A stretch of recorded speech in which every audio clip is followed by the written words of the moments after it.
Hey guys, it's Mel. Happy Monday. Welcome to Mondays with Mel. I'm trying out a new thing. I've got a whole new setup going on right now. Most of you know that when I do my lives, I do one on Facebook and then I hop on the gram and do another live with the same information. And I don't know why I've been slow to the game, but apparently, you can do both at the same time if you just have the right setup. So I'm setting up the, I'm setting up my Instagram and my Facebook Live. So I hope this works so I don't have to do it twice. Anyway, I want to get down to business today and just be on here for a few minutes and talk about time. A lot of my coaching clients that I've been working with for the last several weeks, they've been coming to me and they're saying, Coach Mel, I really want to do this. This is very important to me. I'm passionate about my dream. I want to make this happen, but I don't know how to fit it all into my schedule. And basically, if you don't know by now, I am the lead mindset coach for Dr. Sonia Stribling Enterprises and the Born to Be Powerful Academy. And I work with the most amazing women all over the country and world. We've had clients in other countries, and basically, all of these women are in the process of becoming entrepreneurs for the first time and business owners. And so I do a lot of I do all of the mindset coaching, I should say, for these women that go through her program. And one of the things that, is a common occurrence in our conversations that I have is time management. And I don't necessarily want to spend today talking about, how to manage your time or tips and tricks. I might throw some of that in there in the end. Really, I want to talk about the idea about time. And I was reflecting on this, once I kept hearing this pattern of I don't know how to make time to do the work and everything else that I have going on. So, all of these women have either some sort of full-time job, they have families, they are, married, or they are single parents. They are trying to juggle, work, working from home, working with kids that are going to school online, and just all of the craziness that's happened in our world since earlier this year. Can you believe it's been like 6 months already? Isn't that crazy? Anyway, so there's a lot going on for all of these women, and they all have, similar situations, but also very unique situations at the same time as well. And honestly, I can relate. I'm a single mother of two young kids that also are going to school online. I am in business full time for myself, coaching and doing all this amazing work with these women. I have, projects of like wanting to write another book and everything, moving forward and things like that. So I get the whole struggle of figuring out when do I actually create time in my schedule to do the things like work on my business, grow it, and become an entrepreneur and come off the job permanently. And the truth of the matter is, it takes a little bit longer than you might hope for. I won't say it takes longer than you expect it to because that's not always the case. But a lot of times, when you are looking to, come off of your regular job and go into business for yourself full time, you want it to happen right away. You want to just be, done with your job and just say, I'm a full time business owner and this is what I do all day, every day, and I love what I do. I promise you, at some point in time, you will get there and you will be able to say that very thing. For me personally, it was a really long journey in the sense that it took me about 2.5 years for me to be able to come off of a regular job and go into business full time for myself. And it wasn't easy. It wasn't easy. So I want to talk about how do you manage your time when you're still committed to, some sort of form of employment, working for somebody else, having, personal responsibilities, dealing with a thing called a pandemic, and still having this energy and drive and passion to do, everything that you really want to do for yourself. And so the thing that I think people need to remember is time is something that you can manage. It is not something that you can control. And there's a difference. Okay? Trying to control time is like trying to add more hours to the day. It's like trying to, like dictate and predict, what's going to happen when, and just expecting it to happen, right when you say it's going to happen, and there's just no room for error or error in your own judgment. Trying to control time it's it's not practical. It's really not. You cannot add hours to your day. You cannot subtract hours from your day. You cannot add years to your life. Unfortunately, because of the pandemic and everything, you know, we've had just a lot of loss all around the world.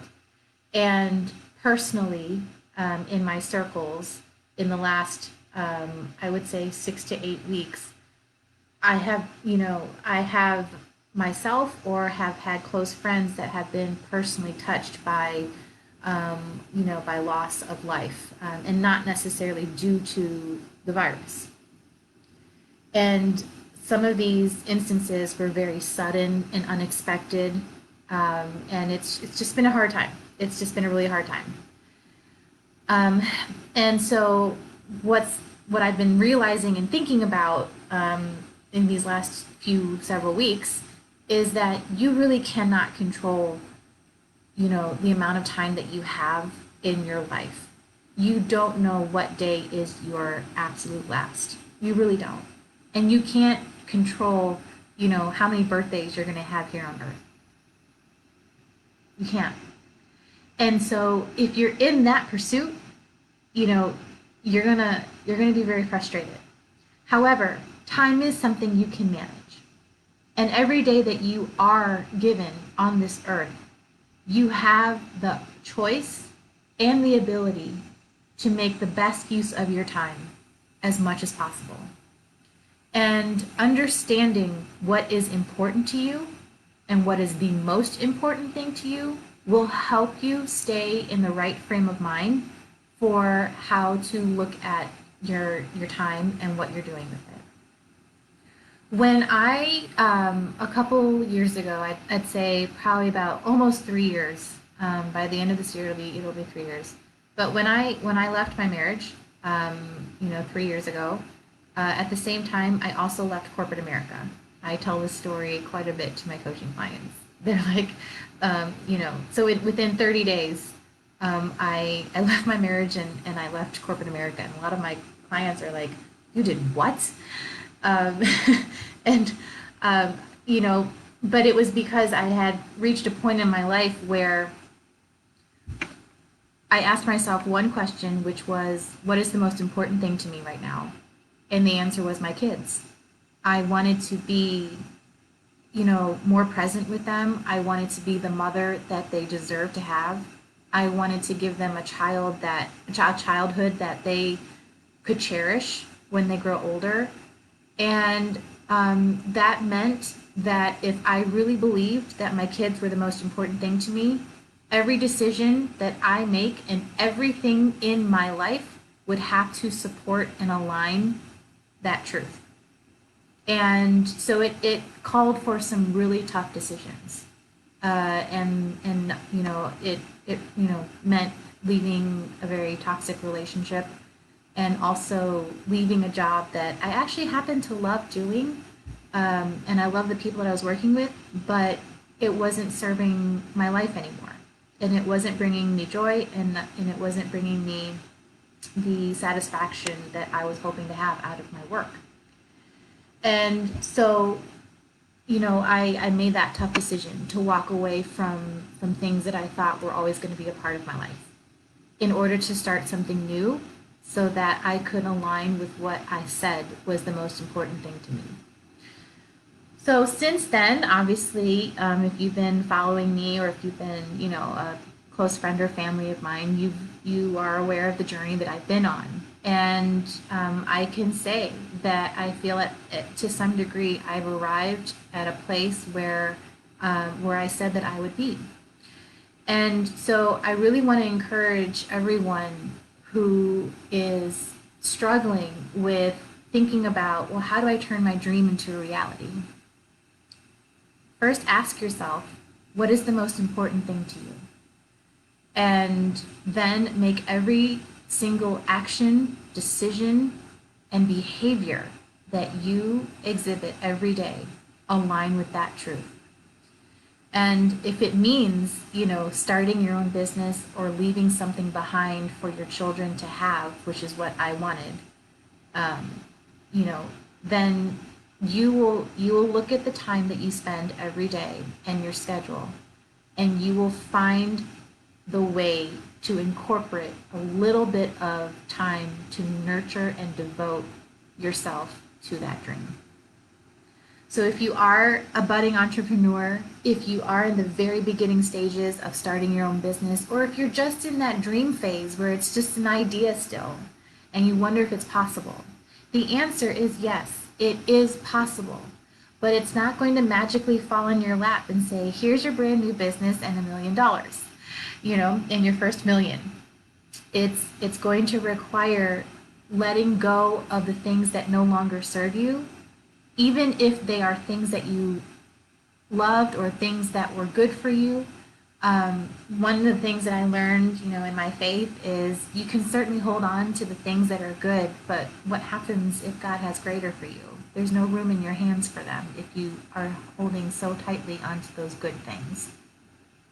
So when you're in that place where you want greater, you might have to be okay with letting go of the good, and making room for what's to come. And then when it comes to how you spend your time, it's going to be a no-brainer at some point to where you say, naturally, of course, I'm going to want to devote time to doing the things that I love, to chasing that dream that I have and bringing it into fruition. Because if I don't, then, did what I say really matter to me really matter? So that's my tip for the week, I guess, or my encouragement for the week. Learn to understand that time is something you can manage. It is not something you can control. But whatever time you do have, I encourage you to use it according to what is the most important to you. And when you stick to your truth and you work at making your truth come to life every single day, then everything will start to move in the direction that you want to see your life to go. Okay? All right, guys, that's it for the week. Thanks so much. I hope everyone had a great weekend. I'm looking at two different cameras here, so forgive me if I'm doing a lot of this, trying to hit both audiences at once. Okay, drop a note if you want to talk about this further. Make sure you share this with your friends. Maybe somebody that you know in your life that is looking to start their own business or chase their dream, go back to school, finish that degree, start a new interest or hobby, learn a new language, write that book. Those are all the things that obviously run through my mind. But just whatever it is that you want to see happen in your life, ask yourself what is the most important thing to you and match those decisions and behaviors with that truth, and you will start to see the fruit of your labor. Okay, guys, have a fantastic week. I'm going to try and, oh, hey, guys. I'm going to try and hop on here again later this week, and, just see how y'all are doing. I just said y'all. I haven't been in the South in several years, and that just came out so naturally. I'm so sorry. Forgive me. Forgive me, desert folks. But yeah, take care, and I will see you guys soon. All right, bye.